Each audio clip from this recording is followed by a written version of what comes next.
Halo guys, selamat datang kembali di Beauty Podcast. Masih bersama gue Via. Di sini kita akan membahas hal-hal menarik dan juga edukatif. So, pantengin terus ya untuk kedepannya.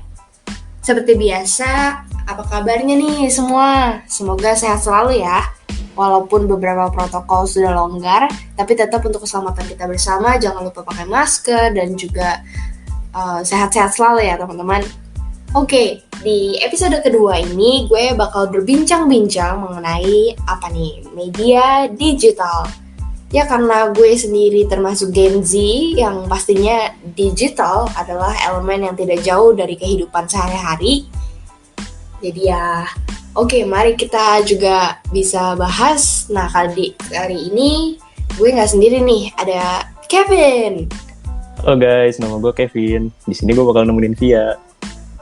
Oke, Kevin, apa kabarnya nih? Sehat-sehat? Sehat dong. Via sendiri gimana?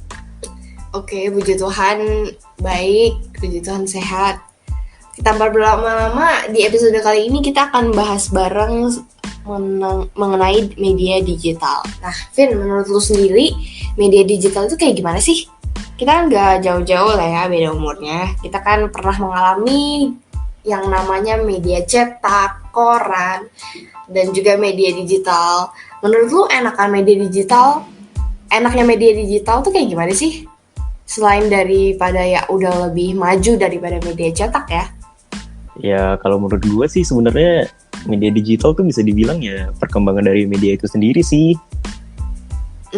Iya sih ya, benar juga. Karena inovasi juga ya, karena teknologi udah berkembang. Iya benar. Jadi media massa tuh sebenarnya ada media digital sama media cetak. Nah kebetulan sekarang internet tuh lagi berkembang pesat ya. Iya. Jadi orang ya pada pindah ke media digital. Nah jadi media digital sendiri itu apa sih? Ya kalau misalnya kalian tahu lah ya, kayak kompas.com. Nah itu kan mereka udah terbilang besar ya di dunia media. Nah itu tuh salah satu contoh media digital itu. Kalau zaman dulu tuh Kompas kan masih muncul sama koran-korannya gitu ya. Ya mungkin kalian dulu bisa lihat di depan rumah kalian mungkin ya setiap harinya. Kayak misalnya di depan gerbang suka ada yang lemparin koran ke dalam rumah gitu ya. Nah iya, kalau itu namanya tuh media cetak. Nah sekarang tuh seiring perkembangan internet mereka tuh udah beralih ke digital. Jadi media mereka tuh sekarang adanya di internet. Kalau lu sendiri media digital mana nih yang sering lu baca atau lu ikutin terus di segala media platform yang ada gitu? Nah jadi fun fact tuh sebenarnya gue suka baca berita ya. Kayak semacam kompas.com yang tadi gue sebutin tuh. Nah gue tuh udah pasti baca lah karena menurut gue tuh berita mereka gue bisa bilang aktual lah. Ya kayak misalnya CNN gue juga baca kebetulan. Wah iya CNN, gue juga suka baca CNN karena memang mereka globally trusted gitu ya. Ya benar, kalau misalnya ya. Topik apa aja nih? Topik kalau di ya media digital di manapun itu, topik apa aja yang suka lu baca di media digital? Kalau buat topik sih, kalau mau ngomongin akhir-akhir ini kan lagi ramai yang kasus tuh polisi dor-dor. Nah itu. Nah masa gue sebut nama kan gitu kan. Ya kebetulan gue juga ngikutin ya sebagai ya gue rakyat Indonesia gitu, gue bersimpati sama keluarga korban, jadi gue juga mau ngikutin kasusnya. Ya intinya gue pengen lihat aja sebenarnya gimana sih ini negara bisa tegakin keadilan gitu loh buat orang-orangnya. Bener. Gue juga kadang-kadang suka ngecek ya, ini gimana nih kelanjutan kasusnya gitu ya. Tapi dari media digital yang lu baca selama ini, selain dari kompas.com, apakah ada media lain yang kayaknya memberikan apa ya? Ketika lu konsumsi itu kok beda, kok dia ada kayak sudut pandang yang lain dari selain inti berita yang dikasih gitu atau yang ada. Ya kalau itu sih gue beberapa kali lihat ya. Kebetulan dengan adanya media digital ini sendiri kan sebenarnya media massa jadi banyak banget kan sekarang jumlahnya. Iya. Ya kayak semenjak munculnya media digital itu tuh orang bisa posting berita sesuka mereka gitu. Ya jadi karena itu media jadi banyak banget kan. Iya. Nah jadi dengan adanya banyak media itu pasti berita-berita dibuat dari perspektif yang macam-macam dong. Jadi kita pembaca juga nangkepnya dari perspektif yang macam-macam. Ya kayak misalnya anggaplah kita kompas.com gitu. Mereka kan udah terbilang profesional ya di media. Iya. Ya biasanya tuh mereka bisa ngemas berita dengan tujuan yang baik gitu, dibalik tujuan yang baik lah. Iya, memang untuk menyampaikan berita secara utuh dan juga sesuai dengan prosedurnya gitu ya. Ya benar. Ya tapi mungkin ada berbagai media lain kan, yang tadi gue bilang media ada banyak gitu. Nah mereka mungkin ada tujuan yang lain kan juga kita nggak tahu kan. Kayak misalnya sebuah media dia ngurang-ngurangin fakta yang ada di berita itu sebenarnya. Nah dia tuh mungkin punya tujuan yang lain buat nguntungin perusahaan dia kan. Kan kita juga bisa bilang itu tujuan. Benar. Oke, Vin. Tadi media digital kan udah banyak nih. Dengan satu bermunculan di internet, yang lainnya juga. Sebenarnya tujuan apa sih yang mau dipaparkan media? Karena kan kayak, ya kita misalnya tahu nih something's happening di daerah kita maupun di daerah mana tuh entah kenapa jadi highlight of the day itu ya pasti muncul dong dari satu sumber. Tapi kenapa berita itu muncul di let's say 8 media digital termasuk TV gitu? Ngapain gitu? Karena kan apa ya? Enggak, kalau buat gue sendiri jadi kayak cuma ngelihat copy paste doang gitu loh dari satu inti berita yang ternyata gue udah baca di sini, tapi yang lain tuh isinya sama intinya, cuman mereka kayak bikin lagi gitu loh. Ya, jadi sebenarnya kalau menurut gue sih tujuannya bisa banyak ya. Mungkin misalnya ada orang punya perusahaan, dia pengen ngendaliin satu media gitu kan, buat keuntungan dia. Nah, kita kan tahu sendiri kan sebenarnya media itu ya salah satu pilar penting lah dari kehidupan kita bermasyarakat. Jadi misalnya gue kasih contoh aja ya. Ya misalnya ada bisnismen gitu.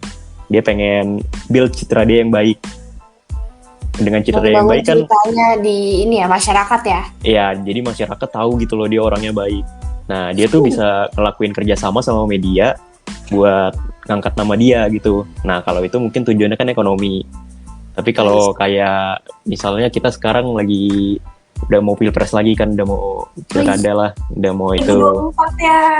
Wah. Nah, iya bener. Kayak kan bakal banyak capres gitu yang pengen build nama baik dia kan. Mungkin mereka bisa datang ke media, mau nawarin sesuatu yang bisa buat media bikin berita bagus lah buat mereka. Nah kalau itu mungkin tujuannya bisa dibilang tujuan politik gitu. Tapi sebenarnya di balik itu masih ada tujuan-tujuan lain kayak sosial, kayak tujuan hukum gitu ya. Gue nggak perlu jelasin lah ya. Ya masih banyak lah tujuan-tujuannya sebenarnya. Yang tahu cuman media sendiri juga. I see. Benar. Wah, oke nih, perbincangan sudah mulai serius ya. Oke, kita take a break dulu sebentar untuk minum nih. Teman-teman yang beraktivitas di luar maupun dalam ruangan, jangan lupa untuk minum supaya menjaga tubuh biar fit dan juga tetap fokus.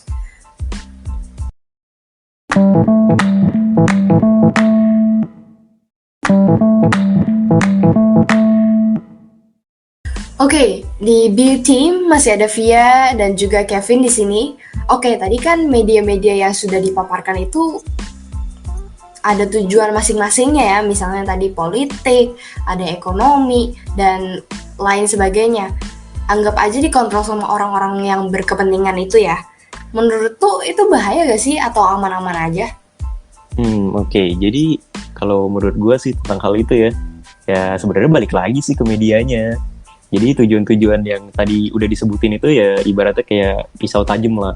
Jadi sebenarnya tujuan itu lu bisa pakai buat kebaikan, lu bisa pakai juga buat keburukan. Ya jadi tergantung lagi ke medianya. Kalau misalnya dia mau terima tawaran yang bagus tapi tujuan-tujuan tertentu kan bisa aja itu disalahgunakan gitu sama dia. Wow, lu ibaratkannya seperti itu ya. Tapi ya memang apa ya, berarti media-media ini tuh menentukan masyarakat kan akan melihat atau mengkonsumsi berita seperti apa. Jadi media tuh yang istilahnya ya memegang pisau ini kali ya. Nah iya betul. Nah kalau menurut lu itu kira-kira gimana tuh? Wah ya kalau menurut gue sih memang media ini berperan penting, apalagi di era digital ini nih. Kita nggak bisa pungkiri kalau semua hal atau hampir semua hal di zaman sekarang itu yang bergantung sama digital. Kayak misal sekarang nih, kita kan bisa ngobrol, itu juga berkat digital kan. Cuma Iya ya benar. antara media-media ini mau menggunakan kesempatan untuk kebaikan atau keburukan apa sih untuk masyarakatnya gitu. Balik lagi yang kayak tadi lu bilang kan, kayak pisau bisa berdampak dari sisi baik maupun berdampak buruk bagi masyarakat, karena masyarakat adalah audiens yang menontonnya gitu. Nah, Kira-kira, setuju. wah ini bikin penasaran mikir juga ya. Kira-kira media digital ini akan ada tantangan atau hambatan apa aja sih ke depannya? Kalau menurut lu sendiri ya, kalau udah ada yang nonton Social Dilemma di Netflix mungkin tahu ya. Eh, ya jadi sebenarnya kalau mau ngomongin tantangan sama hambatan sih, kalau namanya orang melakukan sesuatu hal ya, apalagi yang besar-besar kayak gini, kalau nggak ada tantangannya pasti ya gue bisa bilang seru dong gitu. Ya mungkin gue bisa mulai dari tantangan dulu ya. Kalau tantangannya sih menurut gue kebetulan sekarang sering muncul ya yang namanya hoax gitu ya, berita sesat lah. Nah itu kan Palsu media lah. sekarang, tadi gue udah bilang kan banyak banget kan media itu. Iya. Nah yang namanya kayak orang yang jagain media gitu, anggaplah kementerian, dia ngewakilin pemerintah gitu kan, berkontrol berita-berita itu. Cuman karena saking banyaknya berita yang muncul tuh, jadi hal ini sebenarnya juga susah buat dikontrol. Oh, karena terlalu banyak jadi kayak it's uncontrollable gitu ya. Nah Kayak ya bener. susah banget buat dikontrol, susah banget untuk dimonitor gitu ya. Ya jadi ya balik lagi, kalau misalnya kalian yang baca berita, gimana sih kalian nangkep beritanya? Ya kalau di zaman media digital ini ya harus pinter-pinter lah. Ya, itu kan salah satu tantangan buat media digital juga kan. Gimana mereka harus berperilaku baik buat mencerdasin bangsanya. Jadi ini itu tuh intinya bukan cuma medianya doang yang harus pintar-pintar, tapi ya masyarakatnya juga ya. Iya bener, pastinya. Iya benar-benar banget. Harus memang pintar-pintar, cermat-cermat, walaupun memang tantangan di dunia nyata juga ya. Kayaknya banyak nih media-media yang lebih menarik gitu. Jadi bagaimana caranya media-media khususnya di Indonesia bisa menyampaikan berita sesuai prosedur penyampaian media pada umumnya, dan efeknya tuh nggak nakut-nakutin, karena apa yang masyarakat tangkap dari media itu yang masyarakat dapat gitu. Jadi mungkin dapat dikelola lebih baik gitu ya. Itu juga mungkin menjadi kayak semacam PR buat media-media ke depannya, atau mungkin untuk improve for the better ya. Ya bener. Oke. Wah, oke deh.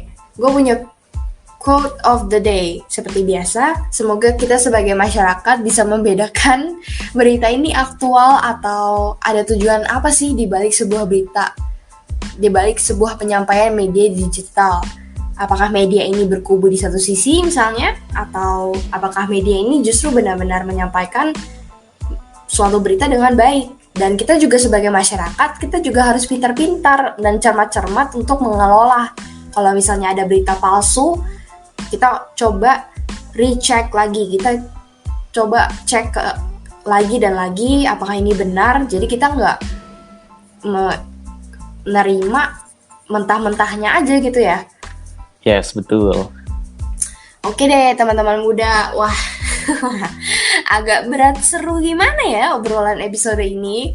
Semoga bisa jadi pembahasan kita masing-masing untuk memikirkan hal-hal ini juga, dan jangan malah abai. Semoga kita bisa lebih bijak lagi dalam mengkonsumsi berita-berita. Oke, thank you banget buat Kevin yang udah nemenin hari ini di episode ini. Jangan lupa untuk pantengin podcast kedepannya untuk info yang seru-seru, menarik, dan edukatif. Stay tune terus untuk episode yang akan datang setiap minggunya. Stay safe, stay healthy.